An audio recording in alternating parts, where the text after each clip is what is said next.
What is wrong with deficit spending? This is R.J. Rushdoony with a report on our threatened freedom. Under consideration today is another constitutional amendment, one banning deficit spending.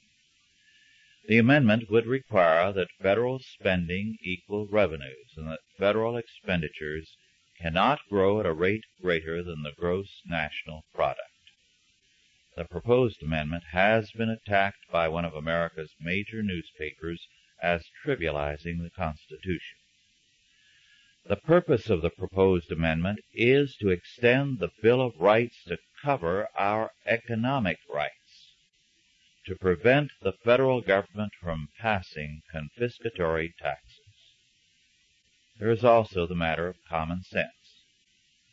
How long can you and I, as individuals, survive economically if we run up a huge deficit every year? The federal government is well beyond $1 trillion in debt and close to bankruptcy.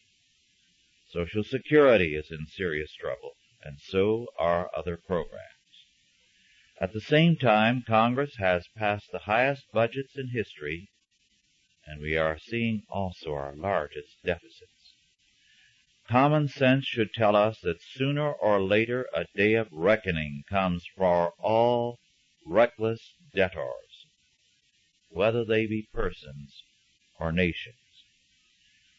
There is, however, another aspect to this issue, the moral one. Debt living, whether in persons or nations, is a product of bad morality, and it creates an even lower moral level as a consequence. Historically, times of inflation have also been eras of lowered moral expectations, high crime, family conflicts, and social disintegration. What we buy when we incur debt is a growing decay in the quality of life. Deficit spending is thus economically wrong and also morally wrong. It is also a serious political error in that it creates economic inflation and with it social unrest, which leads to a distrust of the political processes. Remember, it was massive inflation and political disillusionment which preceded the French Revolution, the Russian Revolution, and the rise of Adolf Hitler. Any nation which indulges in sustained deficit spending first bankrupts and destroys its most stable citizens, and then it destroys itself.